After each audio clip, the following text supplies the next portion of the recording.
Good morning. Hey y'all. Put on a little lip gloss. Good morning.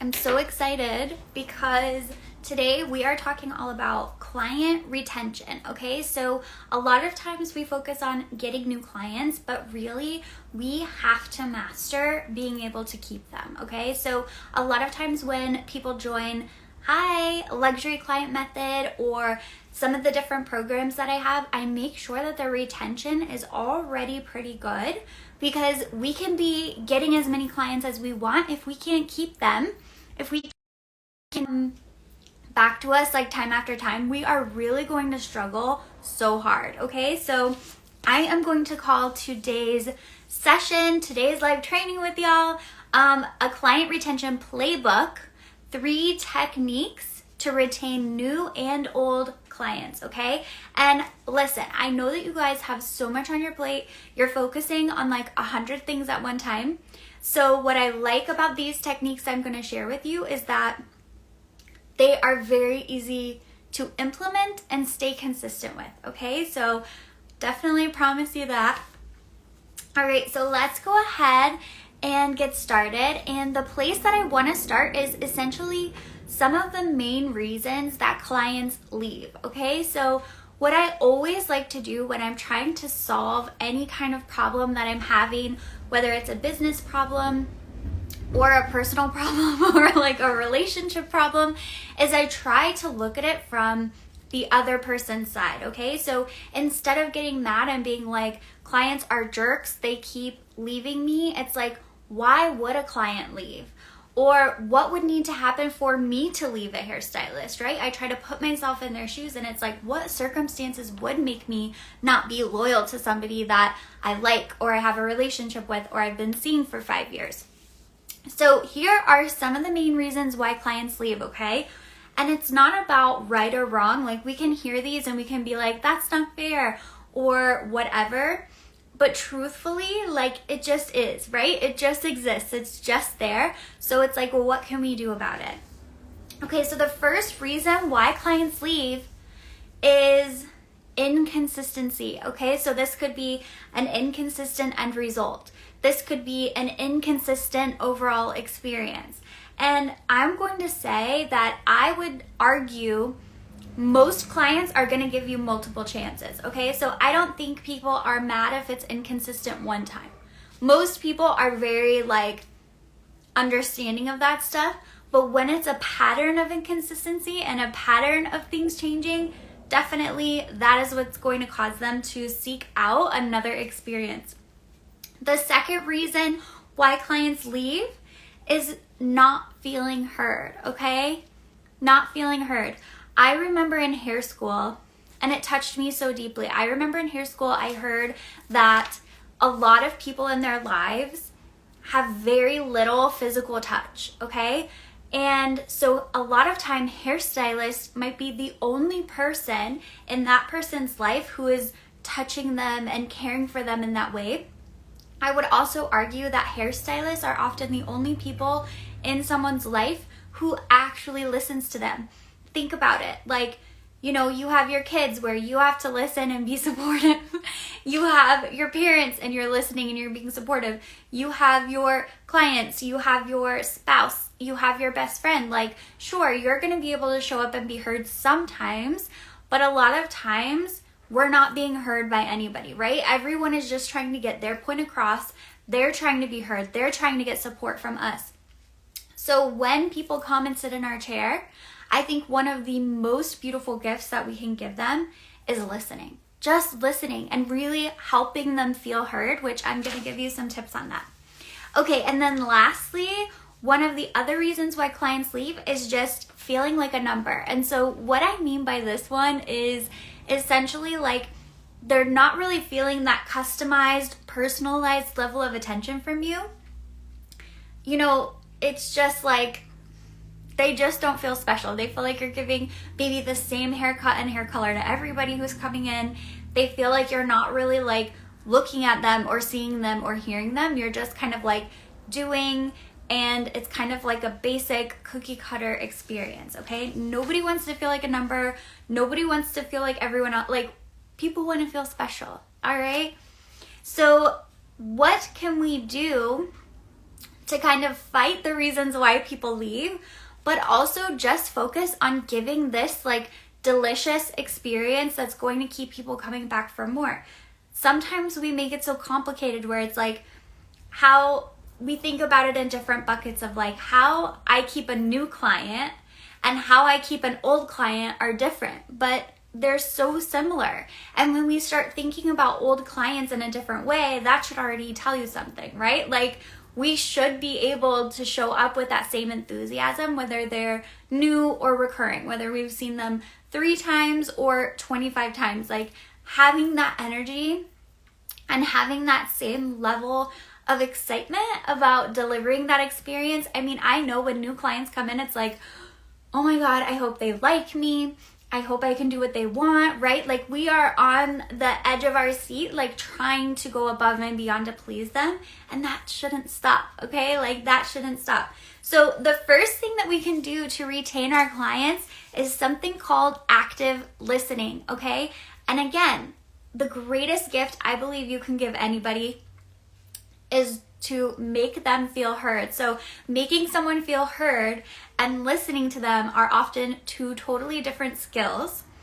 And so active listening is how we like bridge this gap. That could be an entire training, okay, is on active listening, but a couple of the aspects of active listening is going to be eye contact. So not allowing ourselves to get super distracted by everything around us, not, looking over here, looking over there, checking our appointment book, looking at our watch, right? We're engaged. We are zeroed in on this interaction. We are also going to be recapping, okay? When somebody says, I'm just feeling like this side of my hair doesn't, lay as nicely as this side of my hair, we can just repeat that back, right? Like, okay, yeah, like the right side of your hair lays differently than the left side of your hair. I hear you. I actually have some ideas on how to help you, right? Recapping it. This is what helps them feel like, okay, I can breathe because she's hearing me. She knows what I'm saying. I'm not going to have to be in this stance of like fighting so hard to make sure that this person understands what I'm saying. It's like they relax, they ease.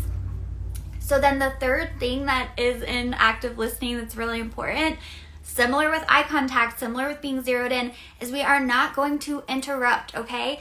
And I know that, like, especially for people who are very quick thinkers and quick movers, this can be really hard when you have kind of like slower talkers and slower thinkers and slower movers, because you want to jump in, right? You want to try to finish the sentence. You want to try to get to the point like now.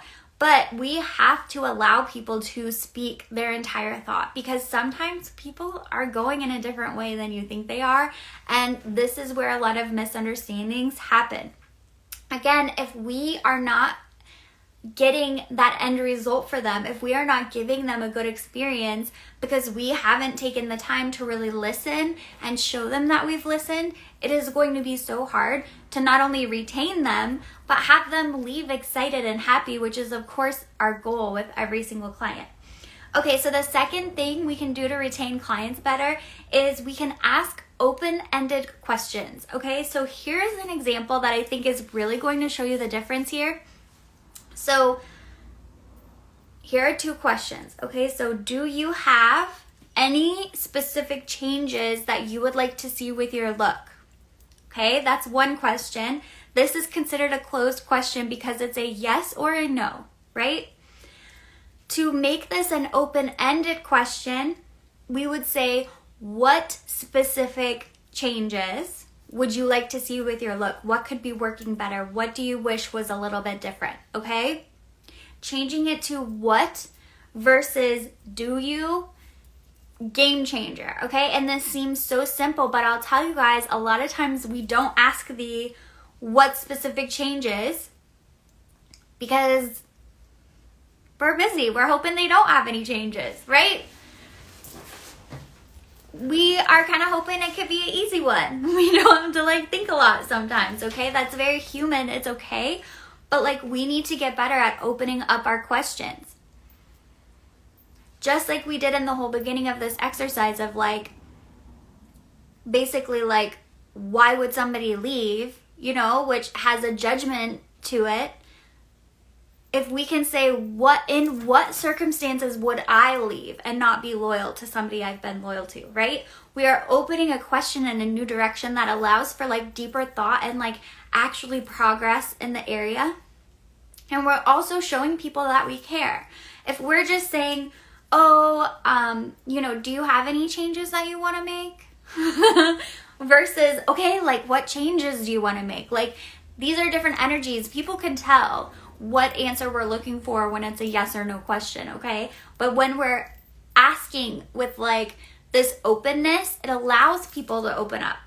And when people can open up and be honest, which I genuinely believe is what all of you want, is for your clients to be open with you, right? It's always like, if they could just tell me exactly what they wanted, I could absolutely get it done for them. We would all be happy. It's like, this is how you get there, okay? So I would go through your current consultation questions, like your most common questions, and really write them all out, right? Like, what are my favorite consultation questions?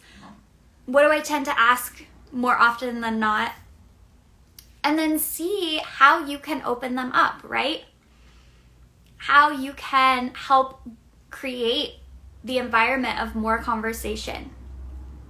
Okay, so the third way that you can be retaining your clients is time management. Dun, dun, dun!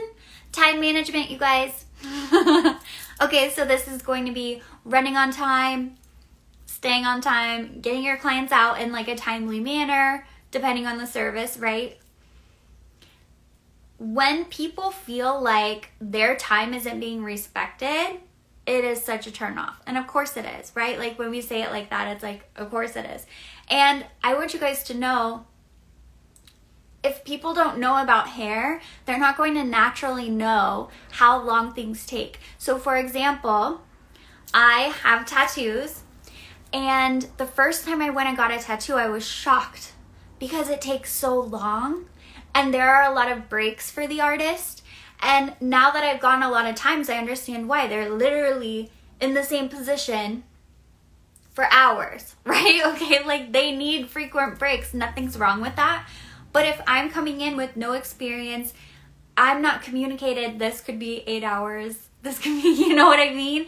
And then I know I'm getting charged by the hour and I see them taking a lot of breaks, that can be confusing. That could lead to like misunderstandings. So the better we can communicate, number one, what to expect in this visit, especially, you know, clients who have come to you for a long time, they kind of know what to expect.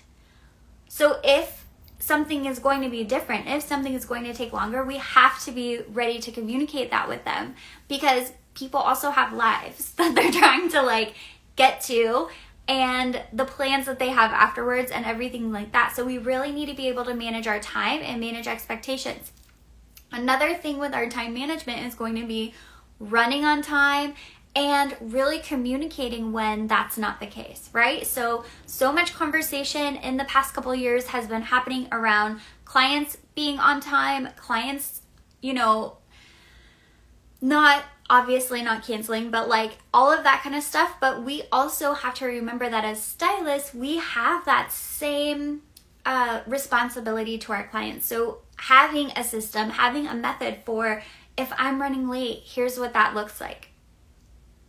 If I, you know, whatever, but like giving people the same exact respect that we want them to be giving us in return, and hopefully giving them notice. I can tell you, most of the times, I would say 100% of the times that I ran so over that my next client was upset and like couldn't wait, I knew I was gonna run over like an hour before I actually ran over. So I could have communicated way sooner, where then that person can say, okay, thanks for letting me know, no thank you, but they like haven't gotten in their car yet, right? Like we don't want people to get all the way to the destination and then have to wait on us 30, 45 minutes. And like shit happens.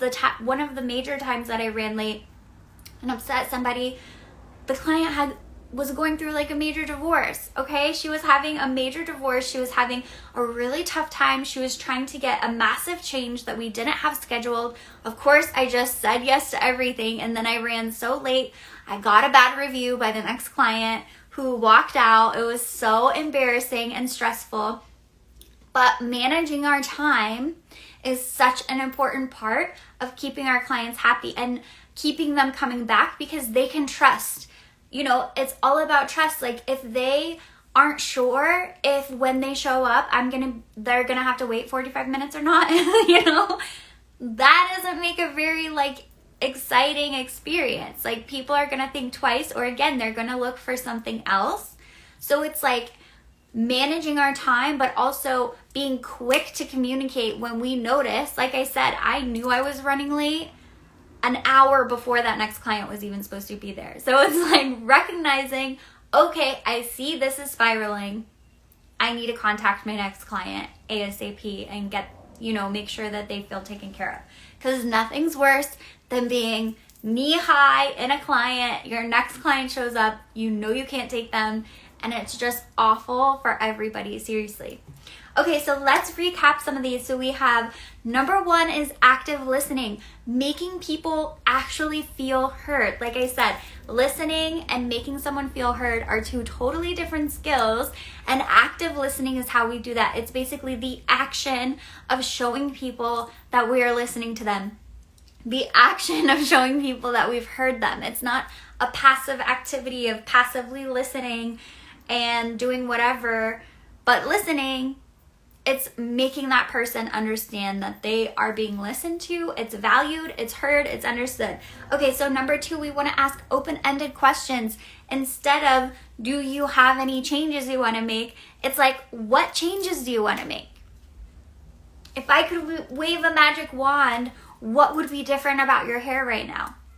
Okay, and then number 3 is time management, especially around communication. If we're running late, if we're running behind, communicating as quickly as possible, not hoping somehow we catch up, just communicating as quickly as possible about it. And then also managing those time expectations when people are changing up their services, right? Maybe they're used to a 2-hour service, now they're getting something different. It's gonna take double the time. We just have to be sure we're communicating that so there isn't any tension. Time is like the most valuable resource people have, and so it can cause a lot more stress than we even think about, especially because as hairstylists, we know shit happens. It's very like fluid, every appointment is a little bit different, so, all of this stuff. The everyday woman like doesn't necessarily understand how flexible each experience is. And so they aren't going to know that. So communicating and managing our time well, even if that means saying no to a client, asking for more stuff when we don't have time, it's like, ooh, great, let's do that next time. I'm going to go ahead and book it in with everything else. This is how we can really make sure that we're keeping those clients. Because when they feel that the experience is inconsistent, when they're not feeling heard, when they're feeling not special, they're feeling like a number, they're feeling disposable, they aren't gonna come back, okay? Whether they've seen you 100 times or twice, like they're gonna peace out.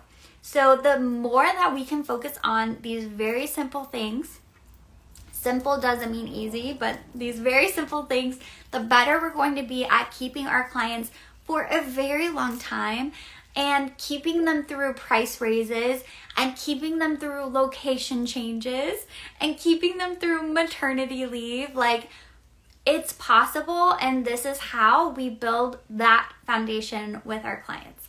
So I hope that this has been helpful for you. I hope that this has really helped you see things in a very simple, achievable way. Sometimes we see things and we're like, I don't know why that's happening, right? And we're kind of just in this mode of freaking out or just not understanding. So I hope that this has made it more tangible, and you're walking away with a couple new ideas of how you can really take your experience and make it amazing.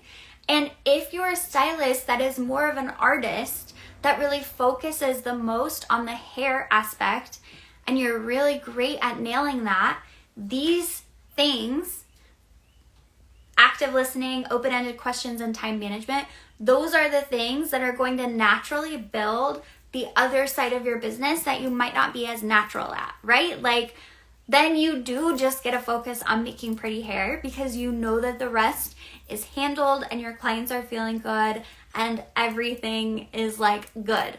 Because even if you're getting a beautiful end result for someone, if they don't feel like they're heard, they don't feel like you care, and if the timing is all over the place, they're probably not going to stick around. So it is so important, especially for my super talented artists out there. All right, I hope you guys have an amazing day. Jump in my DMs, let me know what was helpful for you about this, and I will see you guys next week. Bye.